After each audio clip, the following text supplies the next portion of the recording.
सच के साथ। नमस्कार, सिटी वाराणसी लाइव में आप सभी का स्वागत है। मैं हूं अमित मिश्रा। आइए नजर डालते हैं आज की खास खबरों पर। प्रधानमंत्री का वाजिदपुर में हुआ सभा, विपक्ष पर बोला करारा हमला। 12,110 करोड़ रुपए की 29 परियोजनाओं का हुआ लोकार्पण और शिलान्यास। बीएचयू अस्पताल के हृदय रोग के विभाग अध्यक्ष ने बीएचयू, वीसी व सीएमएस पर लगाए गंभीर आरोप, कहा करेंगे आमरण अनशन। मदरी के पूर्व राजा उदय प्रताप सिंह ने 11वां केस से जुड़े सभी पक्ष के लोगों से एकजुट होने का किया आह्वान। और सर्व सेवा संघ में आंदोलन के 48वें दिन उपवास रहा जारी, पीएम को संबोधित पत्र गंगा जी में किया गया प्रवाहित। और अब समाचार विस्तार से। प्रधानमंत्री नरेंद्र मोदी ने वाराणसी की सभा में 12,110 करोड़ रुपए की 29 परियोजनाओं का लोकार्पण एवं शिलान्यास करते हुए विपक्ष पर भी करारा हमला बोला। प्रधानमंत्री ने बनारस की सभा में विपक्ष पर करारा हमला बोला और कहा कि सारे भ्रष्ट दल लामबंद हो रहे हैं। प्रधानमंत्री नरेंद्र मोदी ने शुक्रवार को वाराणसी में 12,110 करोड़ रुपए की 29 परियोजनाओं का लोकार्पण और शिलान्यास किया। इसके अलावा आयुष्मान भारत योजना के तहत 1,07,00,000 लाभार्थियों को पीवीसी कार्ड वितरण का शुभारंभ किया। प्रधानमंत्री लगभग 3 घंटे देर से बाबतपुर एयरपोर्ट पहुंचे, वहां से सीधे वाजिदपुर स्थित सभा स्थल पहुंचे। प्रधानमंत्री मोदी ने 4.5 लाख प्रधानमंत्री आवासों की चाबियां भी लाभार्थियों को सौंपी। इस मौके पर राज्यपाल आनंदीबेन पटेल, मुख्यमंत्री योगी आदित्यनाथ सहित वाराणसी के जनप्रतिनिधि, मेयर सहित बड़ी संख्या में लोग उपस्थित थे। बाद में जनसभा में बोलते हुए मोदी ने विपक्ष पर हमला बोला, कहा कि आज सारे भ्रष्ट दल एक हो रहे हैं। लाभार्थी शब्द सुनते ही विपक्ष तिलमिला जाता है। लोकतंत्र का मतलब आज समझ में आ रहा है। आज पात्र लोगों को सरकारी योजनाओं का लाभ मिल रहा है। 4 करोड़ से अधिक परिवारों को पीएम आवास योजना के पक्के घर मिल चुके हैं। आज भी यहां यूपी के 4.5 लाख गरीब परिवारों को पक्के घर सुपुर्द किए गए हैं। सावन के महीने में महादेव की एक कितनी बड़ी कृपा हुई है। साथियों, जिन गरीबों को ये घर मिले हैं, उनकी एक बहुत बड़ी चिंता खत्म हो जाती है। सुरक्षा की भावना उनके भीतर आ जाती है। जिन्हें ये घर मिलता है, उनमें एक नया स्वाभिमान जगता है, नई ऊर्जा आती है। जब ऐसे घर में कोई बच्चा पलता है, बढ़ता है, तो उसकी आकांक्षाएं भी अलग होती है। और आपको एक बात मैं बार बार याद दिलाता हूं, पीएम आवास योजना के ये ज्यादातर घर महिलाओं के नाम पर मिल रहे हैं। आज इन घरों की कीमत कई लाख रुपये हो गई है। करोड़ों बहनें तो ऐसी हैं जिनके नाम पर पहली बार कोई प्रॉपर्टी रजिस्टर हुई है। इससे गरीब परिवारों की बहनों को जो आर्थिक सुरक्षा की गारंटी मिली है। सर्व सेवा संघ आंदोलन के 48वें दिन कार्यक्रम स्थल पर 50 से ज्यादा लोगों ने उपवास रखकर सविनय अवज्ञा सत्याग्रह में एकजुटता प्रदर्शित किया। सर्व सेवा संघ में आंदोलन के 48वें दिन उपवास का कार्यक्रम रखा गया। समन्वयक राम धीरज की अगुवाई में 50 से ज्यादा लोगों ने दिन भर उपवास रहकर सत्ता के मनमानेपन के खिलाफ चल रहे इस सविनय अवज्ञा सत्याग्रह में एकजुटता प्रदर्शित किया। उपवास स्थल पर सुप्रीम कोर्ट में हुई सुनवाई की खबर आते ही बनारस भर से सामाजिक राजनीतिक लोग जुटने लगे। शाम 5 बजे जुलूस के रूप में परिसर से निकलकर प्रधानमंत्री को संबोधित ज्ञापन मां गंगा को सुपुर्द कर दिया गया। मां गंगा से आग्रह किया गया कि आप ही पीएम, जो अपने आप को आपका पुत्र कहते हैं, उन तक यह पत्र पहुंचा दीजिए और उनसे इस मामले में न्यायोचित कार्रवाई करने को कहिए। प्रधानमंत्री को संबोधित पत्र कार्यक्रम संयोजक राम धीरज ने गंगा जी में प्रवाहित कर याचना की। सभा में प्रमुख रूप से सर्व सेवा संघ के अध्यक्ष चंदन पाल, राम धीरज, अमरनाथ, डॉक्टर अनूप श्रमिक, नंदलाल मास्टर, अजय राय, डॉक्टर राजेश मिश्रा, महानगर अध्यक्ष राघवेंद्र चौबे, जागृति राही, वल्लभाचार्य, सिराज भाई, किसान यूनियन नेता लक्ष्मण प्रसाद, संजीव सिंह, शिवजी सिंह, विजय शंकर पांडे, वैभव त्रिपाठी, विनोद शुक्ला, आशीष सिंह, धनंजय, नीति, संतनाम सिंह, विकास कनोडिया, सिस्टर फ्लोरेन, जितेंद्र आदि मौजूद थे। तो हम उसको माँ गंगा को समर्पित कर देंगे, क्योंकि वो अपने को माँ गंगा का पुत्र उन्होंने घोषित किया है। भाई पुत्र नहीं मिल रहा है तो हमने माँ गंगा को दे दिया कि आप अपने पुत्र तक पहुँचा दीजिए। बात करें कल प्रभु जनों से भी वो मिलेंगे, तो क्या कल के लिए भी आपको समय नहीं दिया? अभी तो कोई समय नहीं दिया उन्होंने। दरअसल हम तो उनके नज़र में प्रबुद्ध नहीं है ना, हम तो उनके नज़र में कब्जेदार हैं, तो इसलिए ऐसे अपराधी कब्जेदारों को क्यों बुलाएंगे? वो तो ऐसे शुद्ध लोगों को बुलाएंगे जो भले ही उन्होंने करोड़ों अरबों का घोटाला किया हो, लेकिन जो उनकी पार्टी में हो। तो उनकी पार्टी में जो प्रबुद्ध लोग हैं, जो आ जाते हैं वो सब प्रबुद्ध हो जाते हैं, ऐसे लोग बुलाएंगे वो। तो आगे लड़ाई किस तरह लड़ेंगे? और ये लड़ाई तो जारी रहेगी। हमारी दो मांगे हैं। पहली बात ये कि जिन रेल अधिकारियों ने, जिस प्रशासनिक अधिकारियों ने विनोबा को, जेपी को, राष्ट्रपति को और लाल बहादुर शास्त्री को, जो अपनी ईमानदारी के लिए जाने जाते हैं, जब तक वह लिखित रूप से माफ़ी नहीं मांगता है कि हाँ मुझसे ये चूक हुई है, गलती हुई है, तब तक ये आंदोलन जारी रहेगा। दूसरा कि ये हमारी रजिस्ट्री की ज़मीन है, इस रजिस्ट्री की ज़मीन पर रेलवे ने 72 घंटे की नोटिस दे करके हमारी सारी दीवारों पर चिपका दिया कि इसको तोड़ा जाएगा। हमारे यहाँ रहने वाले साथी दूसरे जिस तरह से परेशान हुए, जिस तरह से शासन ने उनका मानसिक उत्पीड़न किया, इसके लिए कौन जिम्मेदार? नॉर्दर्न रेलवे लखनऊ मंडल के जीएम शोभन चौधरी ने कैंट रेलवे स्टेशन का निरीक्षण किया। Shobhan Chaudhary GM northern railway Lucknow मंडल ने कैंट रेलवे स्टेशन का निरीक्षण किया। साथ में ADRM Lalji Chaudhary, Gaurav Dikshit, station director सहित रेलवे के आला अधिकारी एवं आरपीएफ मौजूद रहे।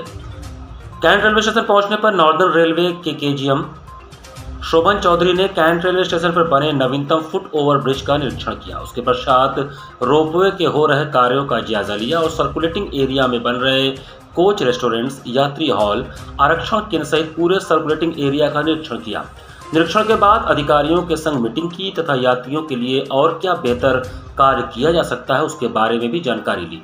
इस दौरान पत्रकारों से बात करते हुए उन्होंने कहा कि मेरा दौरा इससे पूर्व अप्रैल माह में भी हुआ था और आज मैं फिर कैंट रेलवे स्टेशन पर हो रहे विकास कार्यों का निरीक्षण करने आया हूं। उन्होंने बताया कि स्टेशन पर यार्ड रीमॉडलिंग का कार्य हो रहा है, लेकिन उसमें अभी थोड़ा ही काम हुआ है, जिसका प्रमुख कारण गर्मी के समय यात्रियों की भीड़ का ज़्यादा होना है। इस वजह से इस कार्य को प्रारंभ नहीं किया जा सका। अगर यह कार्य उस वक्त प्रारंभ कर दिया जाता तो उससे यात्रियों को काफ़ी असुविधा होती और ट्रेनों के आवागमन में दिक्कत होती, जिसका खामियाजा यात्रियों को उठाना पड़ता। इस वजह से उस समय इस कार्य को प्रारंभ नहीं किया जा सका और अब छुट्टियां समाप्त हो चुकी हैं, तो इस कार्य को जल्द से जल्द प्रारंभ किया जाएगा। अप्रैल में जो देखा था उसके में उस समय हम लोगों ने कुछ प्लान किया था, उसमें क्या प्रोग्रेस हुआ वो देखा।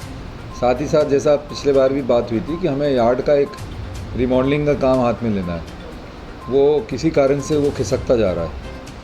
पहले गर्मी की रश आने लग गई, स्पेशल ट्रेन हम लोगों ने चढ़ाई, क्योंकि वो जब हम काम करेंगे तो काफ़ी गाड़ियाँ बंद होगी, रेगुलेट होगी या रीशेड्यूल होगी, तो उसमें यात्रियों को थोड़ी असुविधा होगी।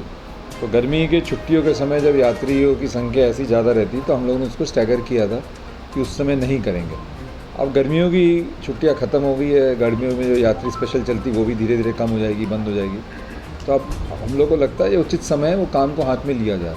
बट हाँ, बरसात भी सामने है, तो इसलिए उस हिसाब से प्लान कर रहे हैं कैसे कब वो काम को किया जाए, क्योंकि फिर नहीं तो अभी नहीं करेंगे तो फिर त्योहारों का सीज़न आ जाएगा, फेस्टिवल सीज़न आ जाएगा, फिर गाड़ियों की संख्या बढ़ जाएगी, यात्रियों की संख्या रहेगी, फिर काम करने में दिक्कत होगी। तो वही हमने एक बार सर्वे कर रहे थे कहाँ तक हम लोग की तैयारी है, कहाँ तक क्या कर सकते हैं, कब से काम लिया जा सकता है। धीरे धीरे सब लोग तरक्की कर रहे हैं, देश तरक्की कर रहा है, देश में सब कुछ ग्रोथ हो रहा है, तो ये भी बढ़ेगा। आपकी तरफ से इसके लिए कुछ विशेष तैयारी? हम लोग की तरफ से तैयारी चली रही है। गाड़ियों की हाई स्पीड में चलने के लिए जो भी कार्य किया जाता है, ट्रैक को उस हिसाब से फिट किया जाए, बाकी अन्य संसाधनों को उस हिसाब से फिट किया जाए, वो तैयारी भी हम लोग कर रहे हैं। अभी 30-40 दिन का हमें समय लगेगा। ऐसा नहीं कि हमने सोचा करेंगे और 2 दिन में कर दिया, उसमें 30-40 दिन का समय लगेगा। उस पीरियड में हम लोग को काफ़ी गाड़ियाँ भी टर्मिनेट करनी पड़ेगी, रीशेड्यूल करनी पड़ेगी या शॉर्ट टर्मिनेट करनी पड़ेगी। तो वो होने के बाद ही यदि अभी हम शुरू कर पाते हैं, क्योंकि अभी जैसे मालूम पड़ा कि कांवड़िया यात्रा के समय शहर में भी गाड़ियों का कुछ प्रतिबंध लगा, तो हम लोग को उसमें जो मटेरियल आएगा उसमें भी आने में दिक्कत होगी। काशी हिंदू विश्वविद्यालय के कार्डियोलॉजी विभाग के प्रमुख प्रोफेसर ओम शंकर ने प्रेस वार्ता कर कुलपति व चिकित्सा अधीक्षक पर महामना की बगिया उजाड़ने का आरोप लगाया। काशी हिंदू विश्वविद्यालय स्थित सर सुंदरराज चिकित्सालय के कार्डियोलॉजी विभाग के प्रमुख व इंस्टीट्यूट ऑफ मेडिकल साइंसेज के प्रोफेसर डॉक्टर ओम शंकर ने बीएचयू कुलपति व चिकित्सा अधीक्षक पर महामना की बगिया को उजाड़ने का आरोप लगाया है। इसके अलावा उन्होंने कई गंभीर आरोप लगाते हुए बीएचयू प्रशासन को 3 माह का अल्टीमेटम दिया है। उन्होंने कहा कि यदि समय रहते व्यवस्था में सुधार नहीं हुआ और भ्रष्ट लोगों पर कार्रवाई नहीं हुई तो वह आमरण अनशन के लिए बाध्य होंगे। इसके लिए बीएचयू प्रशासन जिम्मेदार होगा। उन्होंने यह भी साफ कर दिया कि अनशन के दौरान भी उनकी मरीजों की सेवा जारी रहेगी। मरीजों के लिए ही मैं चिकित्सक बना और उनकी सेवा हमारा धर्म है। प्रोफेसर ओम शंकर ने शुक्रवार को अपने कक्ष में पत्रकार वार्ता की। उन्होंने कहा कि धन के लोभ में यहाँ मरीजों की जान के साथ खिलवाड़ किया जा रहा है। उन्होंने चिकित्सा अधीक्षक पर भ्रष्टाचार में लिप्त होने का आरोप लगाया। उन्होंने कहा कि चिकित्सा अधीक्षक द्वारा मल्टी सुपर स्पेशलिटी वार्ड में बने 41 बेड जो कार्डियोलॉजी विभाग को दिए गए उस पर ताला जड़ दिया गया है। इस संबंध में हमने कुलपति और चिकित्सा अधीक्षक को पत्र लिखा तो उन्होंने यह जवाब दिया कि पहले आप सर सुंदरलाल चिकित्सालय वार्ड का 45 बेड छोड़ दें तो आपको 41 बेड मल्टी सुपर स्पेशलिटी में दिया जाएगा। उन्होंने कहा कि जिस इलाज को हम 30 से 40 हज़ार में करते हैं वही इलाज 1 से 1.5 लाख रुपए में किया जा रहा है। दवा के लिए मरीजों पर दबाव बनाया जाता है कि वह किसी खास जगह से लें। प्रधानमंत्री नरेंद्र मोदी ने मरीजों की सुविधा के लिए अमृत योजना को जमीन पर उतारा, लेकिन उसे जहर योजना बना दिया गया है। अमृत योजना का एग्रीमेंट कुछ और हुआ है और यहाँ दवाएं एमआरपी रेट पर बेची जा रही हैं। प्रधानमंत्री जी ने सुपर स्पेशलिटी ब्लॉक में आज की जहां हमें सुविधाएं 45 बेड की थी, जो आप जहां पर अभी सर सुंदरलाल अस्पताल है, इसके लिए एक अलग से विंग बनाया था जिसको सुपर स्पेशलिटी विभाग या CSSB कहते हैं, शताब्दी सुपर स्पेशलिटी ब्लॉक। उसमें 41 बेड एडिशनल अलॉट किए गए थे।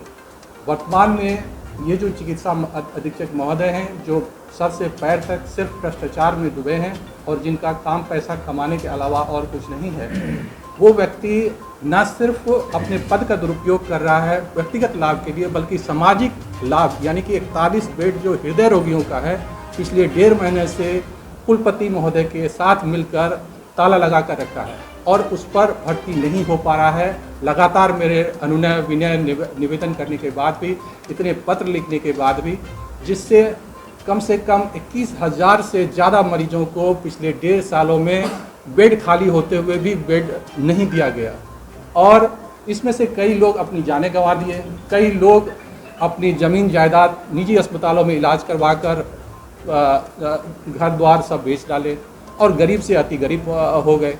इस तरह के अमानवीय कृत्य और ये बेड नहीं मिलने से जो मरीज की जानें गई हैं, ये सीधा हत्या का मामला है।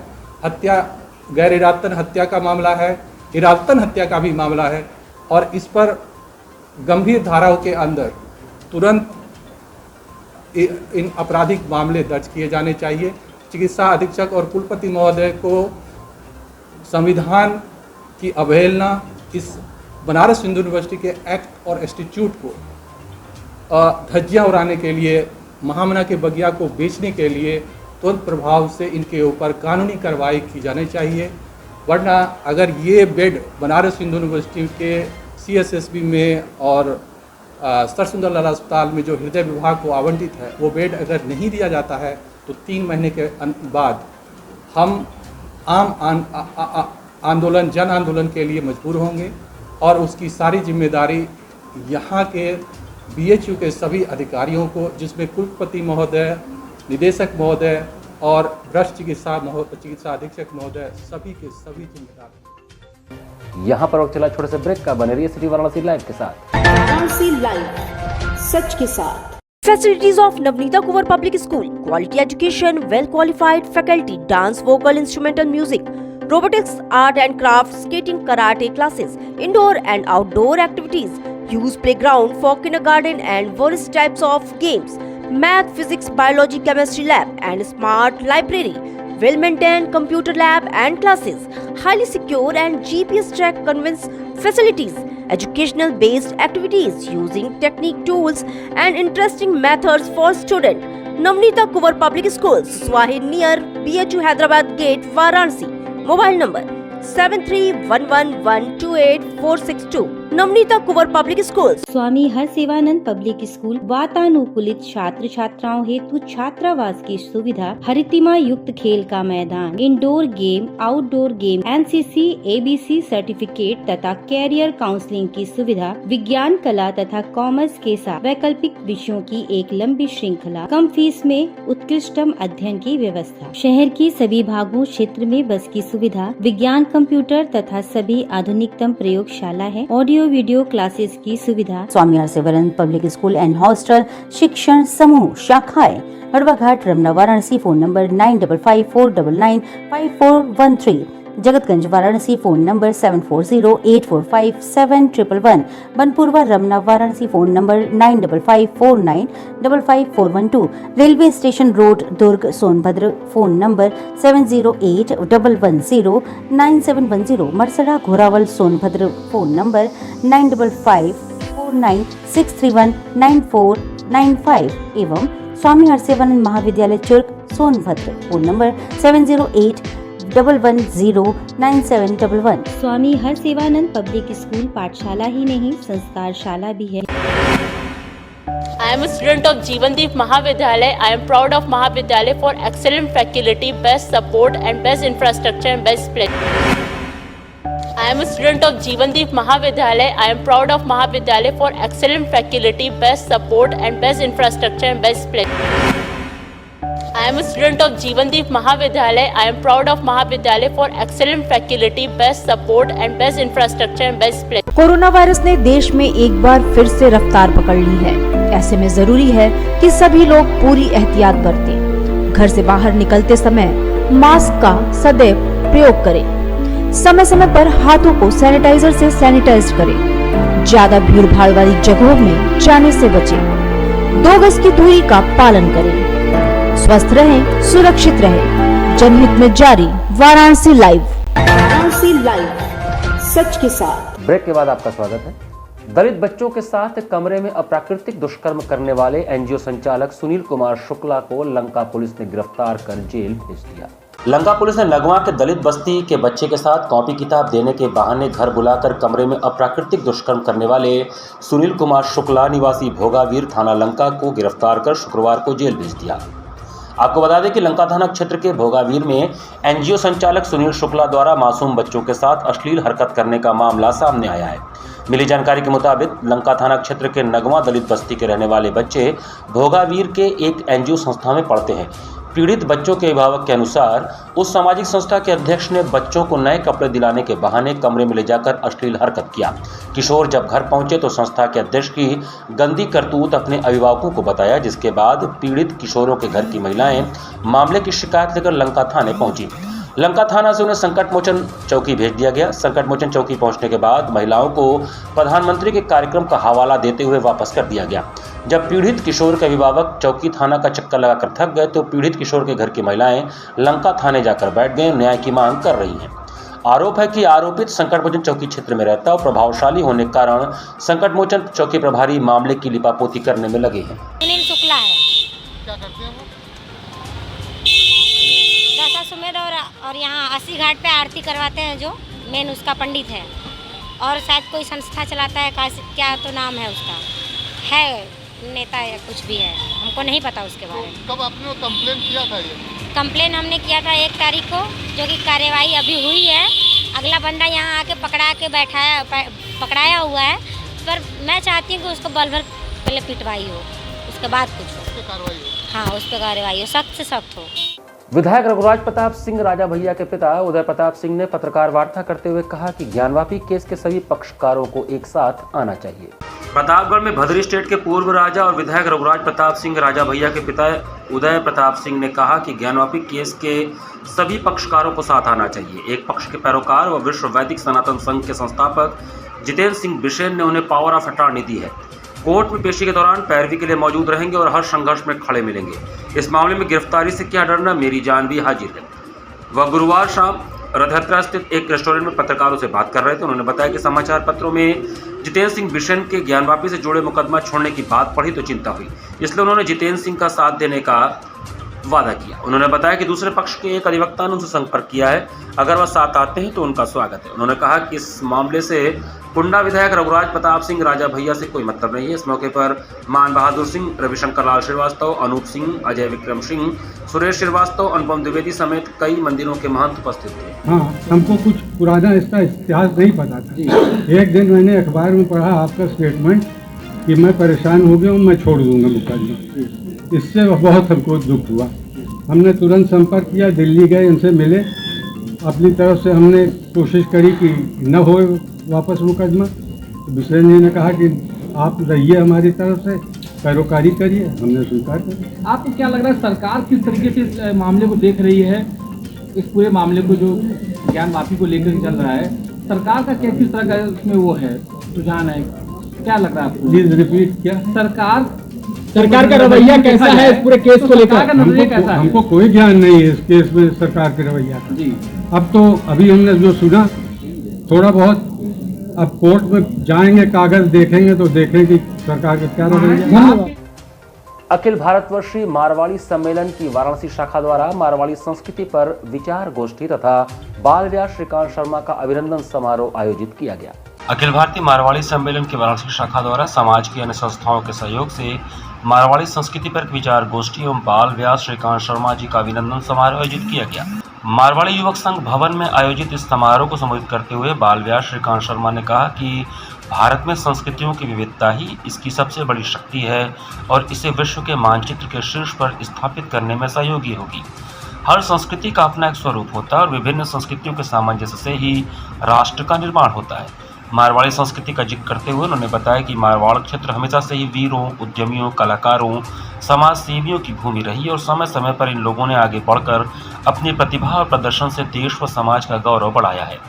बाल व्यास जी ने आगे बताया कि मारवाड़ से पूरे देश भर में यहाँ तक कि पूरी दुनिया में फैले मारवाड़ियों ने न केवल उस जगह पर अपने परिश्रम और सेवा के बल पर विशेष स्थान बनाया, बल्कि वहाँ की स्थानीय संस्कृति में घुल मिल कर उसको बढ़ाने के लिए भी उल्लेखनीय कार्य किया।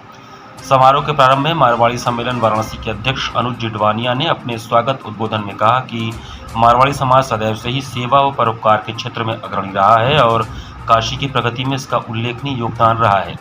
इस अवसर पर पूर्व राष्ट्रीय उपाध्यक्ष अनिल के जाजोदिया, सम्मेलन के पूर्व प्रांतीय अध्यक्ष कुमार शंकर अग्रवाल, पूर्व अध्यक्ष श्री नारायण खेमका, मारवाड़ी युवक संघ के संरक्षक मंडल के अध्यक्ष दीपक बजाज, पुरुषोत्तम जालान, महेश चौधरी, सुरेश तुलसियान, मनमोहन लोहिया, गोकुल शर्मा, अवधेश खेमका, पंकज टेकरीवाल ने संयुक्त रूप से कहा कि मारवाड़ी संस्कृति और उसकी विरासत में सदा से ही परंपरा, परिश्रम और परोपकार को प्राथमिकता दी गई है। यह सत्य है कि हमारे जन्म के साथ ही हमारे पूर्वजों और हमारे जन्मभूमि से जुड़े संस्कारों का जन्म हो जाता है। इस अवसर पर समाज के प्रमुख लोग मुख्य रूप से उपस्थित थे। वो मारवाड़ी समाज के उत्थान के बारे में हम लोगों को कैसे आगे कार्य करना चाहिए, बहुत सी तरह की विकृतियाँ भी आई हैं शादियों में और उसके ऊपर, तो उसकी तरफ से हम लोग को वो संदेश दे रहे हैं और अपना आशीर्वाद दे रहे हैं कि किस प्रकार से हम लोग अपनी संस्कृति में काम करें, किस प्रकार से मारवाड़ी समाज आगे प्रगति करे। इसी विषय पे में उनका व्याख्यान अभी चल रहा है। दरविशार क्लब ने बॉलीवुड के बादशाह अभिनय सम्राट दिलीप कुमार की पुण्यतिथि मनाई। दरविशार क्लब के तत्वावधान में शुक्रवार को पूर्वाह्न पितरकुंडा त्रिमोहानी के पास क्लब के अध्यक्ष शकील अहमद जादूगर के नेतृत्व में बॉलीवुड के अभिनय सम्राट कहे जाने वाले दिलीप कुमार साहब की पुण्यतिथि मनाई गई। इस मौके पर क्लब के अध्यक्ष शकील ने कहा कि दिलीप साहब का जन्म 11 दिसंबर 1922 को पेशावर में हुआ था। दिलीप साहब 12 भाई व बहनें थीं। उनके पिता लाला गुलाम सरवर पेशावर में फल बेचते थे। बंटवारे के बाद अपने परिवार के साथ भारत आ गए। दिलीप साहब ज्वार भाटा व मधुमती के बाद यूसुफ खान से दिलीप कुमार बन गए। आज भी लोग मुगल आजम में दिलीप साहब के बेजोड़ अभिनय को नहीं भूल पाए। इसके बाद तो उन्हें बॉलीवुड का अभिनय सम्राट कहा जाने लगा। इस कार्यक्रम में मुख्य रूप से हैदर मौलाई, हाजी असलम, राजू खां, प्रमोद वर्मा, हाजी रुस्तम, चित्रित बनारसी, सादिक अली, शेर अली, अफजर, अजीम कुरैशी, मोहम्मद आजम, मोहम्मद अकरम आदि शामिल थे। आज दिलीप साहब नहीं है, लेकिन आज उनकी हम इस पुण्यतिथि पे आज वाराणसी के अंदर देश के प्रधानमंत्री और वाराणसी के सांसद नरेंद्र मोदी जी यहाँ पर आए हुए हैं। हम आदरणीय प्रधानमंत्री जी से मांग करते हैं कि आप इस काशी के पवन धरती पर आए हैं और इसी धरती से हम दिलीप साहब के लिए आज मांग करते हैं कि मरणोपरांत उनकी वाइफ को सायरा बानो जी को ये अवार्ड दिया जाए। देश का सभी अवार्ड उनको मिल चुका, सम्मान मिल चुका है। लेकिन आप कितनी पिक्चर की है और कौन सी हिट पिक्चर? देखिए, उनकी पिक्चर तो कम से कम उन्होंने 52-53 फिल्म में किया है, लेकिन 53 फिल्म में उनकी कम से कम जो है 50-51 फिल्म जो हिट भई है। उनकी बहुत सी पिक्चर है, हम किस का नाम करें। स्वर्गीय लक्ष्मी देवी स्मृति समर कैरम लीग में मंत्षा इकबाल, अंजलि केशरी, कामना गुप्ता एवं ऋतंभरा ने सेमीफाइनल में प्रवेश किया। वार्षिक कैरम एसोसिएशन और पटेल स्पोर्टिंग क्लब के संयुक्त तत्वावधान में इंग्लिशिया लाइन के चंद्रा त्रिपाठी स्मृति क्रीड़ा कक्ष में पिछले 26 दिनों से चल रही स्वर्गीय लक्ष्मी देवी स्मृति समर कैरम लीग के अंतर्गत आज खेले गए महिला वर्ग के क्वार्टर फाइनल मैचों में जिले की नंबर 1 खिलाड़ी मंत्षा इकबाल, जिले के दूसरे नंबर खिलाड़ी अंजलि केशरी, जिले की तीसरी रैंकिंग की खिलाड़ी कामना गुप्ता और चतुर्थ नामांकित ऋतंभरा ने जीत हासिल करके सेमीफाइनल में प्रवेश कर लिया। शुक्रवार को खेले गए महिला वर्ग के क्वार्टर फाइनल मैचों के परिणाम इस प्रकार रहे। जिले की रैंकिंग की नंबर 1 खिलाड़ी मंत्षा इकबाल ने गैर नामांकित खिलाड़ी ऋषिता केशरी को 3 संघर्षपूर्ण सेटों में 25-11, 15-19 और 25-7 से, द्वितीय नामांकित खिलाड़ी अंजलि केशरी ने 5वीं रैंकिंग खिलाड़ी हरियाली सिंह को 2 सेटों में 21-17, 25-7 से, जिले की तीसरे रैंकिंग खिलाड़ी कामना गुप्ता ने छठी रैंकिंग खिलाड़ी दीपाली यादव को सीधे सेटों में 25-6, 25-11 से और चतुर्थ नामांकित ऋतंभरा ने उभरती हुई गैर नामांकित जूनियर खिलाड़ी सौम्या यादव को सीधे सेटों में 25-5, 25-2 से हराकर सेमीफाइनल में शानदार प्रवेश कर लिया। आयोजन समिति के अनुसार मिश्रित युगल का फाइनल मैच 8 जुलाई को सायंकाल 6 बजे इंग्लिशिया लाइन में और महिला एवं पुरुष वर्ग का एकल और युगल स्पर्धा का चारों फाइनल मैच 9 जुलाई को पूर्वाह्न 11 बजे से 3 बजे के बीच सिंह निकेतन मलदैया में खेला जाएगा। मैच समाप्ति के तुरंत बाद अपराह्न लगभग 3:30 बजे प्रतियोगिता के सभी स्पर्धाओं का पुरस्कार वितरण समापन समारोह संपन्न होगा। आज के मैचों का संचालन आयोजन समिति के अध्यक्ष बैजनाथ सिंह तथा सचिव अश्विनी चक्रवाल की देखरेख में प्रधान निर्णायक रमेश कुमार वर्मा और सहायक रवि आर्य के नेतृत्व में निर्णायक श्री प्रसाद सोनी, गौरव गुप्ता, कृष्णदयाल यादव, झुंझुन गुप्ता और कलीमुर रहमान ने किया। इसी के साथ सिटी वाराणसी लाइव का ये संस्करण ही समाप्त करते हैं। मुझे दीजिए आज्ञा। नमस्कार।